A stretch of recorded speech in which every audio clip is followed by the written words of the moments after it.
Bismillahirrahmanirrahim. Assalamualaikum warahmatullahi wabarakatuh. Alhamdulillahirrabbilalamin. Wassalatu wassalamu ala asrafil anbiya'i wal mursalin wa ala alihi wa sahbihi ajmain. Amma ba'du. Baik anak-anak, apa kabar semuanya? Hari ini kita akan belajar PLH tentang bencana alam. Hari ini sudah pertemuan ketiga kita ya.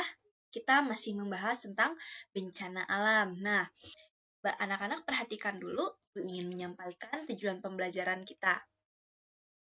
Ibu harapkan setelah belajar tentang bencana alam di hari ini, kalian, anak-anak kelas 5, dapat memahami cara menghadapi bencana alam. Ya, tentunya macam-macam bencana alam. Nah, pertemuan yang pertama, pertemuan yang kedua, kita telah mengetahui apa itu bencana alam. Coba bisa disebutkan apa itu bencana alam?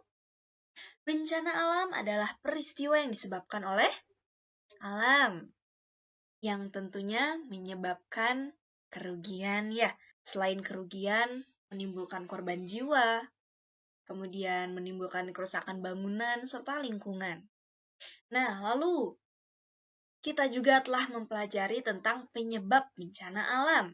Di antaranya ada 2 faktor nih. Yang pertama faktor alam.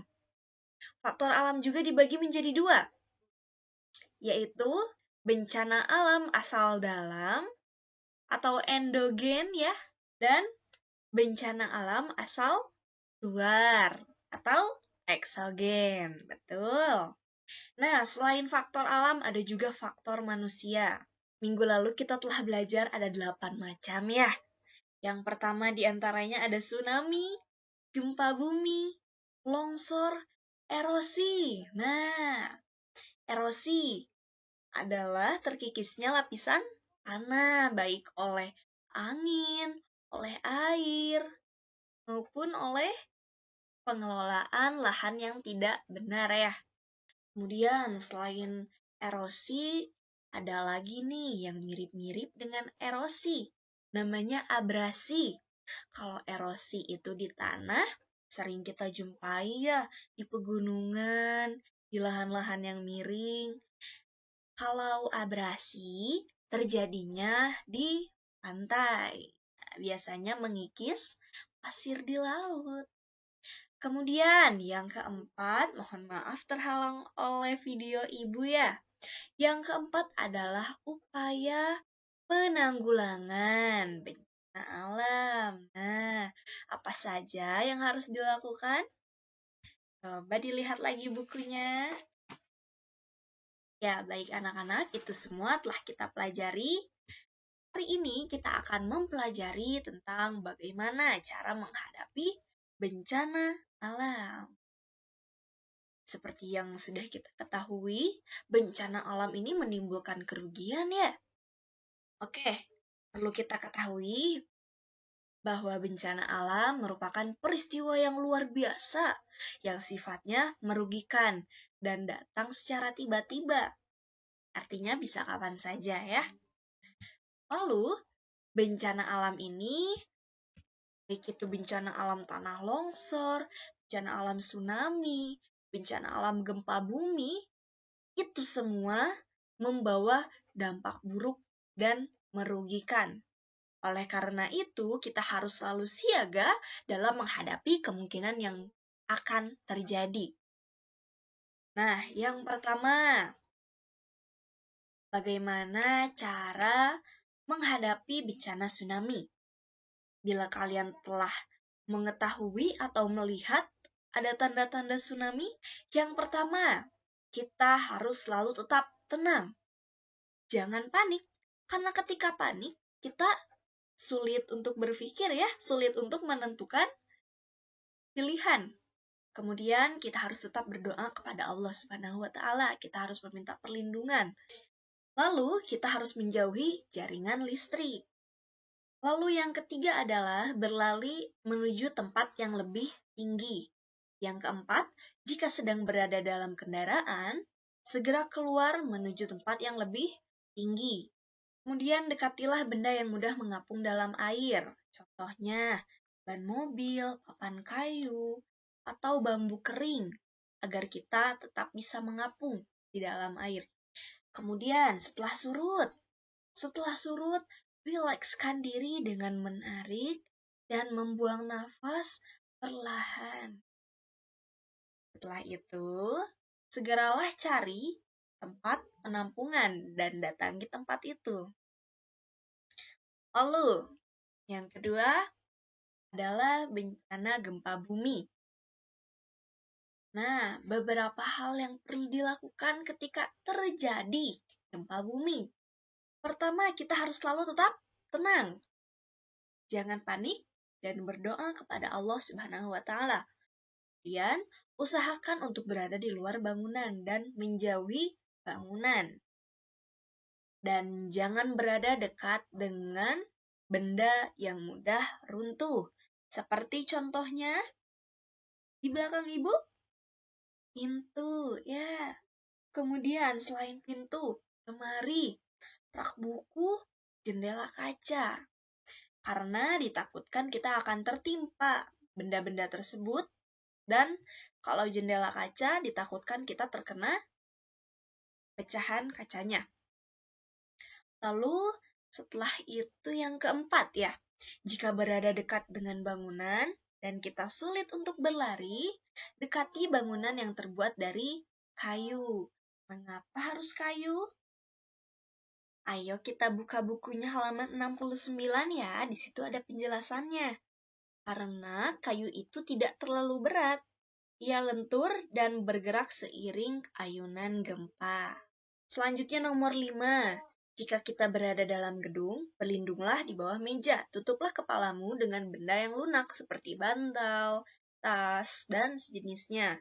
Kalau tidak ada, bagaimana? Kalau tidak ada, kita tetap harus melindungi kepala kita menggunakan tangan. Bisa ya? Seperti ini. Ya. Mengapa kita harus melindungi kepala kita? Karena kepala merupakan organ vital yang penting. Di dalam kepala ada mata, ada indera penglihatan, ada hidung, ada indera pembau, ada lidah, indera pengecap, dan yang paling penting adalah otak kita. Lalu, yang keenam, jangan menuruni tangga, karena tangga akan mudah roboh.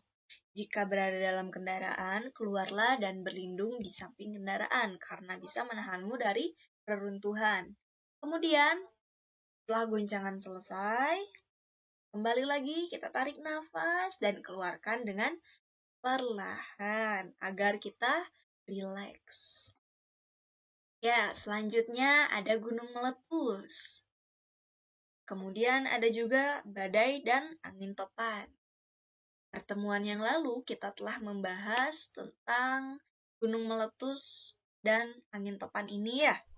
Nah, jadi sudah pada tahu ya.